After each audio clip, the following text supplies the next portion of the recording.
Adampur police ने operation चक्रव्यूह के तहत एक बड़ी सफलता हासिल की है। चेकिंग अभियान के दौरान गोलगड्डा चौराहे पर काशी डिपो की रोडवेज बस से 278 किलो 590 ग्राम अवैध चांदी बरामद की गई है। इस दौरान पुलिस ने मौके से 2 संदिग्ध व्यक्तियों को भी हिरासत में लिया है। हिरासत में लिए गए व्यक्तियों की पहचान सौरव तिवारी पुत्र रवि प्रकाश तिवारी टेकापुर थाना सकलडीहा जनपद चंदौली बताई जा रही है और उम्र करीब 40 वर्ष। साथ ही राजा सेठ पुत्र सुभाष सेठ निवासी माधोपुर शिगरा वाराणसी बताया जा रहा है, जिसकी उम्र करीब 20 वर्ष है। बताते चले आपको कि वाराणसी के संबंध में थाना आदमपुर पुलिस टीम के द्वारा आयकर विभाग से विभिन्न विभागों को सूचित करके आवश्यक विधिक कार्रवाई की जा रही है। इस कार्रवाई में पुलिस टीम के प्रभारी निरीक्षक वीरेंद्र कुमार सोनकर, उप निरीक्षक अभय गुप्ता और उप निरीक्षक भृगुपति त्रिपाठी, साथ ही उप निरीक्षक अजय यादव और साथ ही उप निरीक्षक अनवर अहमद यहाँ पर शामिल रहे। कल रात को लगभग 11:30 बजे थाना आदमपुर में ये सूचना आई कि 2 लोग एक संदिग्ध सामान के साथ बस में ट्रैवल कर रहे हैं और जब वहां पहुंच करके थाना आदमपुर की पुलिस ने चेक किया तब ये पता चला कि 2 लोग 12 बोरियों के साथ जा रहे थे और वो लखनऊ जा रहे थे बस से ट्रैवल करके।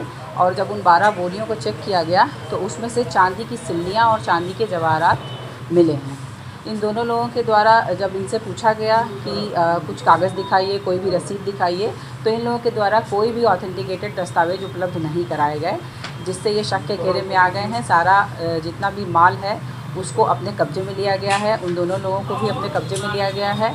चूँकि बहुत ही ज़्यादा इसकी कीमत है, इसलिए इनकम टैक्स डिपार्टमेंट को सूचना दे दी गई है और आगे की जो जाँच प्रक्रिया है वो इनकम टैक्स डिपार्टमेंट द्वारा की जाएगी।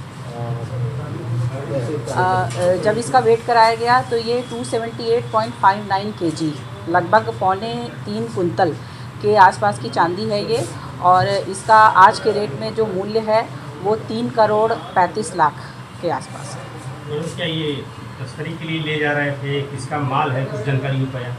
इन दोनों के द्वारा ये नहीं बताया जा रहा है कि ये किसका माल है। ये दोनों अपने आप को कुरियर बॉय बता रहे हैं और इनकम टैक्स डिपार्टमेंट द्वारा आगे की जांच की जा रही है, वही पूछताछ कर रहे हैं।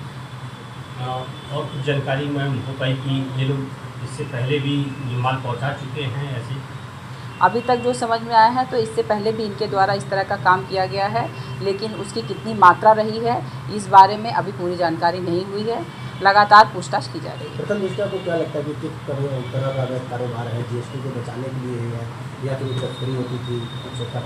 देखिए, ये इनकम टैक्स डिपार्टमेंट के द्वारा जांच की जा रही है, वही सारी बात बता सकते हैं कि इसका सोर्स क्या है और कहां तक जाया जा रहा था और ये इलीगल है या इलीगल है। अगर इनके द्वारा कोई भी दस्तावेज दे दिया जाता है तो वो लीगल हो जाएगा, लेकिन इनकम टैक्स द्वारा ये जांच की जाएगी, तभी पता चल पाएगा कि ये कितना लीगल है या इलीगल है। मैडम, अभी तक कोई सामने आया है कि किसका माल है? नहीं, अभी तक किसी का भी कोई फ़ोन कॉल या किसी के द्वारा थाना स्तर पर कोई भी सूचना नहीं दी गई है।